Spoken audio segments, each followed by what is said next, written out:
చాలా మంది ఈ ప్రాబ్లమ్ అయితే ఫేస్ చేసే ఉంటారు కదా. హెయిర్ అనేది మిడిల్లోకి పెరుగుతుంది, మధ్యలో మళ్ళీ ఆగిపోతుంది, గ్రోత్ అనేది ఇంకా ఇంక్రీజ్ అవ్వకుండా. నేను కూడా ప్రాబ్లమ్ని ఫేస్ చేశాను, ఎలా కవర్ చేసుకున్నా అనేది ఈ వీడియోలో చెప్తాను, సేవ్ చేసుకోండి. హలో అందరికీ, welcome back to our channel Sravanthi mini talks. ఈ వీడియోలో అయితే ఫుల్ ఇన్ఫర్మేషన్ ఇస్తాను. అదేంటి అంటే హెయిర్ గ్రోత్ గురించి అన్నమాట. ఎవరికైతే హెయిర్ అనేది ఒక స్టేజ్ వరకు పెరిగి గ్రోత్ అనేది ఆగిపోతుంది కదా, అట్లాంటి వాళ్ళ కోసం ఈ వీడియో అనేది మస్తు యూస్ఫుల్ అవుతుంది. వీడియోని ఎక్కడ కూడా స్కిప్ చేయకుండా చూసేయండి ఎండ్ వరకు. ఈ వీడియోలో మంచి మంచి టిప్స్ కూడా చెప్తాను. ముందు వెళ్ళే కొద్దీ ఖచ్చితంగా వీడియోని ఎండ్ వరకు చూడండి, సూపర్ టిప్స్ ఉంటాయి. నా హెయిర్ అనేది ఫస్ట్ ఇంత ఉండేది, 2-3 మంత్స్ అయినా కూడా గ్రోత్ అనేది అస్సలు లేకుండే. నేను ఇది ఫాలో అవ్వడం వల్ల నాకు గ్రోత్ అనేది ఇంప్రూవ్ అయింది. అదేందో చూపిస్తా. వీడియోలోకి వెళ్ళకన్నా ముందు అయితే మీ అందరికీ చిన్న రిక్వెస్ట్ అండి, నా వీడియోకి లైక్, షేర్, సబ్స్క్రైబ్ చేసుకోవడం మాత్రం మర్చిపోవద్దు. ఎందుకు అనంటే నేను మీకు యూస్ఫుల్ వీడియోస్ని అందిస్తున్నాను కదా. సో నాకు మీరు ఇచ్చే సపోర్ట్ వల్ల ఇంకా ఎంకరేజ్మెంట్ అనిపించి నేను ఇంకా మంచి మంచి వీడియోస్ అనేది చేస్తాను. ఈ వీడియోలో మట్టుకు చాలా మంచిగా యూస్ఫుల్ అయ్యే టిప్స్, ట్రిక్స్ అనేది చెప్తాను. ఒక్కొక్కటిగా ఎక్స్ప్లెయిన్ చేస్తూ ఉంటాను. వీడియోని మాత్రం ఎండ్ వరకు క్లియర్గా చూడండి. ఈ వీడియోలో అయితే నేను అన్ని బడ్జెట్ ఫ్రెండ్లీగానే చెప్తాను. అంటే మనకు న్యాచురల్గా దొరికేటివే, మనకు డబ్బులు పెట్టి ఎక్స్ట్రాగా కొనాల్సిన అవసరం లేకుండా ఇంట్లో దొరికే వాటితోనే ఎక్కువగా యూజ్ ఉంటుంది. ఇలా ముందైతే దువ్వెనలతో స్టార్ట్ చేద్దాం. అంటే ఇది ఫస్ట్ టిప్ అన్నమాట, ఏ దువ్వెన వాడితే బెస్ట్ అనేది. యూట్యూబ్లో మస్తు అప్పుడు పాపులర్ అయిపోయింది కదా, వుడెన్ కోంబు అనేసి, చెక్కతో చేసిన కోంబు వాడడం వల్ల హెయిర్ ఫాల్ తగ్గుద్ది అట్లా ఇట్లా అనేసి బాగా చెప్పిర్రు కదా. నేను పర్సనల్గా యూజ్ చేసిన తర్వాత మీకు ఇచ్చే రివ్యూ ఏంటి అంటే, నాకైతే ఇది అంతగా ఏం నచ్చలేదు. దువ్విన కూడా స్కాల్ఫ్కి టచ్ అయిన ఫీలింగ్ కలగలేదు, అట్లనే చిక్కులు తీసిన ఫీలింగ్ కూడా పెద్దగా ఏం అనిపించలేదు. దీనికన్నా మనం రెగ్యులర్గా యూజ్ చేసే కోంబే బెటర్ అని నా ఫీలింగ్. ఫస్ట్ టిప్ ఏంటంటే, ఏ కోంబ్ యూజ్ చేస్తున్నాం అనేసి కాదండి, కోంబని నీట్గా వాష్ చేసుకొని యూజ్ చేస్తున్నాం అనేది ఇంపార్టెంట్. సో నేను ఇక్కడ చెప్పేదాన్ని రీజనబుల్గానే చెప్తాను. అంటే ఎక్స్ట్రాగా అమౌంట్ ఎక్కువ మనం ఎఫర్ట్ చేసి చేసుకునేది ఏముండదు. ఏదో చాలా తక్కువ వరకే మన బడ్జెట్లోనే తీసుకొని యూజ్ చేసుకునేటివి మాత్రమే చెప్తాను. సో ఇదైతే ఫస్ట్ టిప్, మంచిగా కోంబని వాష్ చేయాలి. ఇందులో 2 వారాలకు సరిపడా నూనె తయారీ విధానము, అలాగే మనం హెయిర్ ప్యాక్ ఎట్లా వేసుకోవాలనేది కూడా చూపిస్తాను. ఒక్కొక్కటి ఒక్కొక్క టైప్లో ఉంటుంది. ఇక్కడ ఫస్ట్ చూపిస్తున్న ఈ బాక్స్లో అయితే మెంతుల నూనె ఉన్నదన్నమాట. నైట్ టైంలో ఒక 2-3 స్పూన్ల మెంతులు తీసుకొని ఒక వైటమిన్ ఈ క్యాప్సిల్ని అందులో యాడ్ చేసి, ప్యూర్ కొబ్బరి నూనెని కొంచెం క్వాంటిటీలో తీసుకొని యాడ్ చేసి నానబెట్టుకోవాలి. ఇట్లా నానిన నూనెని మనం 15 డేస్ స్టోర్ చేసుకోవచ్చు. వారానికి 3-4 సార్లు అంటించుకొని తలస్నానం చేయడమే. వారానికి 3-4 సార్లు ఆయిల్ మసాజింగ్లు అయిపోయిన తర్వాత వీకెండ్లో అంటే వారానికి చివరిలో హెయిర్ ప్యాక్ అనేది కంపల్సరీ యూజ్ చేయాలి, ఏదైనా ఒకటి. ఇక్కడైతే నేను అవిసె గింజల ప్యాక్ చూపిస్తున్నాను. 3-4 స్పూన్స్ అయితే అవిసె గింజలు తీసుకొని మంచిగా వాటర్ పోసుకొని బాయిల్ చేసుకోవాలి. వడగట్టుకోవడం కూడా చాలా కష్టం అవుతుంది కదా కొంతమందికి. వేడిగా ఉన్నప్పుడు వడగడితేనే ఈజీగా డివైడ్ అయిపోతుంది అన్నమాట గింజలు ఉన్నాయి అవి. ఇట్లా డివైడ్ అయిన జెల్ని మంచిగా హెయిర్కి అయితే అప్లై చేసేసుకోవాలి.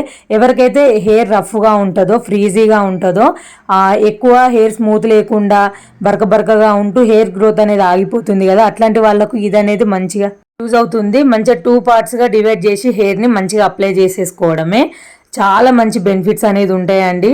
హెయిర్ గ్రోత్ని కూడా మస్తు ట్రై చేయొచ్చు. మనం హెయిర్ గ్రోత్కి కూడా బాగా యూస్ఫుల్ అవుతుంది అన్నమాట. పక్కా ట్రై చేయాల్సింది ఇది. మొత్తం హెయిర్ మొత్తం అప్లై చేసేసుకొని, లెంత్ ఎంత ఉందో అంతా కూడా అప్లై చేసుకొని పోనీ ఉంచుకొని ఒక 1 to 1 అవర్ ఉంచుకుంటే సరిపోయింది. ½ an hour to 1 hour ఉంచుకొని హెడ్ బాత్ చేసేసుకోవడమే. చాలా మంచి రిజల్ట్ ఉంటుంది, కంపల్సరీ ట్రై చేయాలి. సో ఫస్ట్ వీక్ అయితే ఈ ఆయిల్ ఒక వారంలో 3-4 సార్లు ట్రై చేసినాక వారం చివరిలో ఇది అనేది ప్యాక్ అనేది వేసుకుంటే సరిపోయిద్ది అన్నమాట. సో సెకండ్ టిప్ వచ్చేసి పిల్లోస్ గురించి. మస్తు మంది చెప్పంగా విన్నా నేనైతే, పిల్లోస్ చాలా వరకు స్మూత్ ఉన్నాయి, వాడండి, ఇది వాడండి, అది వాడండి అని చెప్తారు. నేనైతే మన బడ్జెట్లో చెప్తున్నాను. మీరు ఏ పిల్లోస్ అయినా యూజ్ చేసుకోండి, నో ప్రాబ్లం. ఆ పిల్లో కవర్స్ ఏం యూజ్ చేస్తారు ఏంది అనేది మీ ఇష్టం.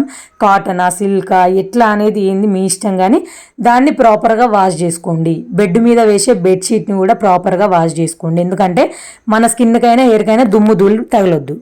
2వ వారంలో అయితే ఇంకొక ఆయిల్ చూద్దాం. ఎట్లా అంటే, ఒక బౌల్ తీసుకొని కొంచెం ఆయిల్ని హీట్ చేసుకోవాలి. ప్యూర్ కొబ్బరి నూనె తీసుకుంటున్నాను నేను ఇందులో కూడా. మీ దగ్గర ఏది ఉంటే అది తీసుకోండి, పారాషూట్ ఏదైనా, బాదమైన ఏదైనా పర్లేదు. అందులో ఆముదాన్ని కలుపుకోవాలన్నమాట. మనం ఎంత క్వాంటిటీ తీసుకుంటున్నామో అంతకు సింగిల్ క్వాంటిటీ ఆముదాన్ని కలుపుకోవాలి. ఎగ్జాంపుల్కి 2 మూతలు కొబ్బరి నూనె తీసుకుంటే 1 మూత ఆముదం అట్లా తీసుకోవాలన్నమాట. చాలా మంచిగా ఉంటుంది. ఆముదంతో హెయిర్ గ్రోత్ అనేది మస్తు ఉంటుంది. ఇంకా చాలా చాలా మంచి మంచి టిప్స్ అనేది ఉన్నాయండి హెయిర్ గ్రోత్కి, ఎట్లా ఏంది అదంతా కూడా ఉన్నాయి. కానీ ఒకటే వీడియోలో అన్నీ కవర్ చేయలేం కదా. సో ఈ వీడియోలో అయితే నేను ఫస్ట్ వీక్కి సెకండ్ వీక్కి సంబంధించి చూపిస్తున్నాను. మీకు నా వీడియోస్ నచ్చినట్లయితే లైక్, షేర్, సబ్స్క్రైబ్ చేసుకోవడం మాత్రం మర్చిపోవద్దు. మీరు పెట్టే కామెంట్స్తో నేను ఇంకా మంచిగా హెయిర్ గ్రోత్కి సంబంధించిన వీడియోస్ చేస్తాను. సో ఇట్లా ఆయిల్ ప్రిపరేషన్ అంతా అయిపోయిన తర్వాత మంచిగా మసాజ్ చేసుకొని జడ అనేది అల్లుకొని జడని ఫోల్డ్ చేసుకొని పడుకోవాలి. వెంటనే హెయిర్ని మాత్రం దువ్వొద్దు దువ్వెంతో. థర్డ్ టిప్ వచ్చేసి వీలైనప్పుడల్లా కొబ్బరి నీళ్ళు తాగడానికి ట్రై చేయండి.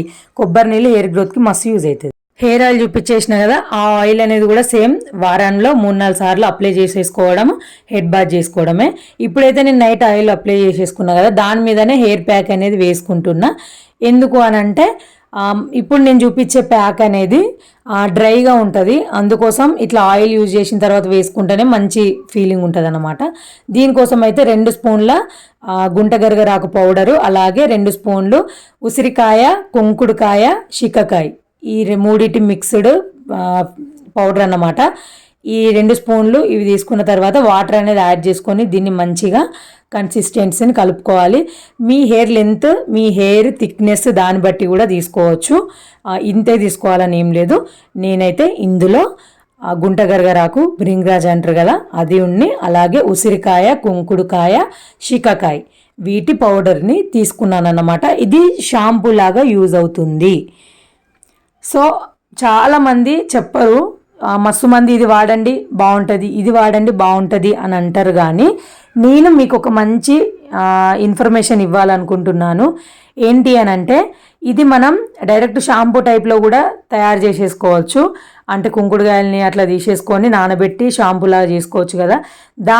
దానితో ఎక్కువ అయితే ఎలర్జెటిక్ ఎలాంటి రియాక్షన్ కలగదు. కానీ ఎప్పుడైతే ఇలాంటి పౌడర్ ఫార్మేషన్లో తీసుకుంటామో ఖచ్చితంగా ఎలర్జెటిక్ రియాక్షన్ అనేది కలుగుతుంది. అంటే ఎవరికైతే ఎలర్జీ ఉంటుందో అలాంటి వాళ్ళకు తుమ్ములు రావడం, లేదు అని అంటే శ్వాస ఇబ్బంది అవ్వడం అట్లా జరుగుతుంది. సో అట్లాంటి ప్రాబ్లం ఉన్న వాళ్ళు చాలా తక్కువ వరకే దీన్ని యూజ్ చేయండి. ఎందుకంటే ఇది డ్రై ఫామ్లో ఉంటుంది కాబట్టి ఖచ్చితంగా నోస్లోకి వెళ్ళి తుమ్ములు రావడం అయితే కంపల్సరీ జరుగుతుంది. కాబట్టి చూసుకొని చేయాలి. నాకు కొంచెం ఎలర్జీ ప్రాబ్లం ఉందన్నమాట. నేను కూడా దీన్ని ఎక్కువగా యూజ్ చేయను. వారానికి ఒక్కసారి లేదంటే 2 వారాలకు ఒకసారి అట్లా నా డైలీ రొటీన్లో అప్పుడప్పుడు యాడ్ చేసుకుంటూ ఉంటా. కానీ రిజల్ట్ మాత్రం చాలా అంటే చాలా సూపర్ ఉంటుంది. మనం ఇది ఒక్కసారి పర్చేజ్ చేసుకుంటే మాత్రం వర్త్ ఇటే అని చెప్తా. అంత మంచి రిజల్ట్ ఉంటుంది, అంత మంచి హెయిర్ గ్రోత్ ఉంటుంది. నాకు చాలా బాగా హెల్ప్ఫుల్ అయిందన్నమాట. అందుకోసం చూసుకొని చేయండి. లేదు అని అంటే మీకు ఇది పడట్లేదు అంటే డైరెక్ట్ కుంకుడుకాయలు అట్లా నానబెట్టేసుకొని షాంపూ చేసుకోవచ్చు. దాన్ని కూడా నేను చూపిస్తా ఎట్లా చేసుకోవాలి ఏంది అనేది. మీకు వీడియో కావాలంటే కామెంట్ చేయండి. సో మీకు మంచి మంచి వీడియోస్ రావాలంటే మీరు ఇచ్చే కామెంట్స్ నాకు సపోర్టు, దాంతో ఇంకా మంచిగా చేస్తాను వీడియోస్ అనేది. ఇట్లా మొత్తం మనకు ఎంత కావాలి ఏంది అనేది చూసుకున్న తర్వాత మొత్తం మన హెడ్కి, హెయిర్కి మొత్తం అంతా అప్లై చేసేసుకొని మంచిగా కొప్పు చుట్టేసుకొని పెట్టేసుకుంటే సరిపోయిద్ది. ఇందులో నేను చెప్పిన ప్రతిదీ కూడా మ్యాక్సిమం ఇళ్ళల్లో దొరికేదే. ఒక పౌడర్స్ అనేది మనం కొనుక్కోవాల్సి వస్తుంది ఒక్కటి. లేదు అని అంటే నార్మల్గా ఎవరైనా మనకు తెలిసిన వాళ్ళు తెచ్చుకున్నా కూడా వాళ్ళ దగ్గర కూడా తెచ్చుకోవచ్చు. పెద్ద ప్రాబ్లం ఏం కాదు. పౌడర్స్ అయితే కొనుక్కోవాలి. కుంకుడుకాయలు అయితే ఈజీగానే దొరుకుతాయి కదా, చాలామంది వాడతారు ఈ రోజులలో. సో అంతా బడ్జెట్ ఫ్రెండ్లీలో చెప్తున్నా నేను. యూజ్ చేయండి. కానీ నా సజెషన్ ఏంటి అని అంటే మరీ పైసలు వేస్ట్ చేసుకునేటట్టుగా అట్లా చేయొద్దు. చిన్న చిన్నగా పెట్టుకోవడంలో తప్పు లేదు. కానీ మరీ ఎవరిని పడితే వాళ్ళని గుడ్డిగా నమ్మేసి కూడా వేస్ట్ చేసుకోవద్దు అమౌంట్ అనేది నా ఫీలింగ్. అంతే. ఇలాంటివి న్యాచురల్ యూజ్ చేస్తే బెటర్ కదా. మనకు ప్రకృతి చాలా ఇచ్చిందండి, అంటే న్యాచురల్గా ఇచ్చింది. సో న్యాచురల్గా ట్రై చేసిన తర్వాతనే వర్కౌట్ అవ్వకపోతే మనం కెమికల్ లాగా వెళ్ళాలి. ఇక్కడ మొత్తం అప్లై చేసుకున్న తర్వాత ఒక 15 మినిట్స్ అట్లా ఉన్న తర్వాత నేను హెడ్ బాత్ అనేది చేసేసిన. అవసరం అయితే షాంపూ పెట్టుకోండి, అవసరం లేదు అనిపిస్తే సరిపోయిద్ది. ఎందుకంటే ఇందులో కుంకుడుకాయ ఉంటుంది కాబట్టి లైట్గా నురుగ కూడా వస్తుంది, అంత అవసరమేం పడదు. కాకపోతే కొంచెం మీకు రఫ్ అనిపిస్తుందంటే పెట్టుకోండి. ఇందులో మెయిన్ కొంచెం డిసడ్వాంటేజ్ ఏంటి అని అంటే యూజ్లెస్ అని కాదు, ఇది పెట్టుకోవడం వల్ల కొంచెం హెయిర్ అనేది డ్రైనెస్గా అనిపిస్తుంది. అందుకోసం ఇది మిక్స్ చేసుకునేటప్పుడు వీలైతే ఆయిల్ని కూడా మంచిగా కలిపేసి మిక్స్ చేసుకుంటే మాయిశ్చరైజింగ్ ఉంటుంది హెయిర్ అనేది. లేదు మీరు కలపలేదు, ఒకవేళ స్కిప్ చేసినాం మర్చిపోయినాం అంటే ఇట్లా మీ దగ్గర సీరమ్స్ ఉంటే మాత్రం హెయిర్కి సీరమ్స్ అనేది అప్లై చేసుకోండి. సో నేను పెట్టిన వీడియో మీకు యూస్ఫుల్ అనిపిస్తే మాత్రం లైక్, షేర్, సబ్స్క్రైబ్ చేసుకోవడం మాత్రం మర్చిపోవద్దు. ఇందులో నేను మీకు ఒక మంచి మంచి టిప్స్ చెప్పాను, అట్లనే బడ్జెట్ ఫ్రెండ్లీలోనే హెయిర్ కేర్ అనేది మొత్తం చేసేసాను. చెప్పాను కదా, సీరం అనేది యాడ్ చేసుకోవాలి. లైక్, షేర్, సబ్స్క్రైబ్ మర్చిపోవద్దు.